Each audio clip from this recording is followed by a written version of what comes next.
Schönheit ist ein Fluch, dachte sich Psyche, als sie über den Rand der Klippe sah, auf der ihr Vater sie ausgesetzt hatte. Sie war mit einem so vollkommenen Körper geboren worden, dass sie als die neue Verkörperung der Venus, der Göttin der Liebe, verehrt wurde.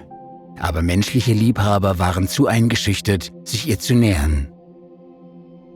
Als ihr Vater beim Orakel von Apollo, dem Gott des Lichts, der Vernunft und Weissagung Rat suchte, wurde ihm befohlen, seine Tochter auf einer Steinklippe auszusetzen, wo sie einen grausamen, wilden, geflügelten Schlangendämon heiraten sollte. Als Psyche allein auf der Klippe war, fühlte sie den Westwind Zephyr, der sie behutsam in die Luft hob. Er setzte sie vor einem Palast ab. »Du bist zu Hause«, hörte sie eine unsichtbare Stimme sagen. »Dein Ehemann erwartet dich im Schlafzimmer, falls du es wagst.« Sie war mutig genug, sagte Psyche sich. Das Schlafzimmer war so dunkel, dass sie ihren Ehemann nicht sehen konnte, aber er fühlte sich keineswegs schlangenartig an. Seine Haut war weich und seine Stimme und Art sanft. Sie fragte, wer er sei, aber er sagte, dass er diese Frage niemals beantworten könne. Wenn sie ihn liebte, müsse sie das nicht wissen.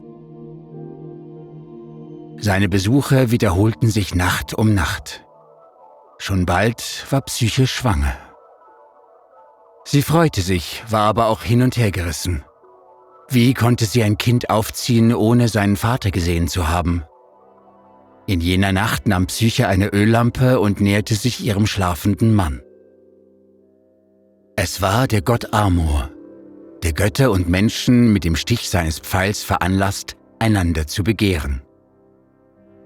Psyche ließ die Lampe fallen und verbrannte Amor mit heißem Öl. Er sagte, er sei in sie verliebt, seit seine eifersüchtige Mutter Venus ihn bat, die junge Frau mit einem Stich seines Pfeils bloßzustellen. Angetan von Psyches Schönheit, schoss er den Pfeil auf sich selbst. Aber er glaubte nicht an die Liebe von Göttern und Menschen als Gleichgestellte. Jetzt, da sie seine wahre Gestalt kannte, war beider Hoffnung auf Glück zerstört. Also flog er davon. Psyche blieb verzweifelt zurück, bis die unsichtbare Stimme zurückkehrte und ihr sagte, dass es für sie und Amor möglich sei, sich gegenseitig als Gleichgestellte zu lieben. Ermutigt brach sie auf, um ihn zu finden. Aber Venus fing Psyche ab und sagte, dass sie und Amor nur heiraten könnten, wenn sie eine Reihe unmöglicher Aufgaben lösen würde.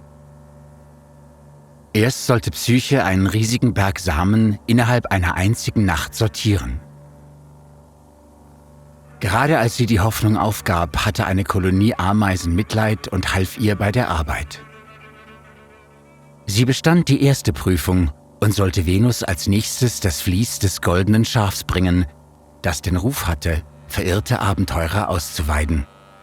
Ein Flussgott zeigte ihr, wie sie das Vlies aus den Dornbüschen einsammeln konnte, wo sich das Schaf verfangen hatte, und sie war erfolgreich. Schließlich musste Psyche in die Unterwelt reisen und Proserpina, die Königin der Toten, davon überzeugen, einen Tropfen ihrer Schönheit in ein Kästchen für Venus fallen zu lassen. Erneut kam die unsichtbare Stimme Psyche zur Hilfe. Sie riet ihr, Gerstenkuchen für Cerberus mitzubringen, den Wachhund der Unterwelt, und Münzen für den Bootsmann Charon, damit er sie über den Fluss Styx fuhr. Nach dieser dritten und letzten Prüfung kehrte Psyche in die Welt der Lebenden zurück. Vor Venus' Palast öffnete sie das Kästchen mit Proserpinas Schönheit, in der Hoffnung, etwas für sich zu behalten. Aber das Kästchen war mit Schlaf, nicht mit Schönheit gefüllt, und Psyche brach auf der Straße zusammen. Amor, dessen Wunden verheilt waren, flog zu seiner schlafenden Braut.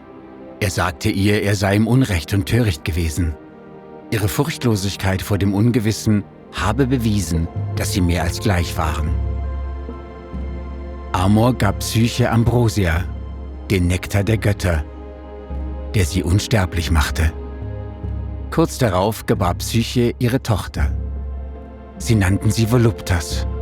Und sie, Amor und Psyche, deren Name Seele bedeutet, bringen seitdem das Liebesleben vieler Menschen durcheinander. TED-Ed arbeitet daran, möglichst vielen Menschen kostenlose und qualitativ hochwertige Bildungsinhalte in so vielen Sprachen wie möglich zugänglich zu machen. Unterstütze unsere gemeinnützige Mission, indem du für unser Patreon spendest. Und vergiss nicht, diesen Kanal zu abonnieren.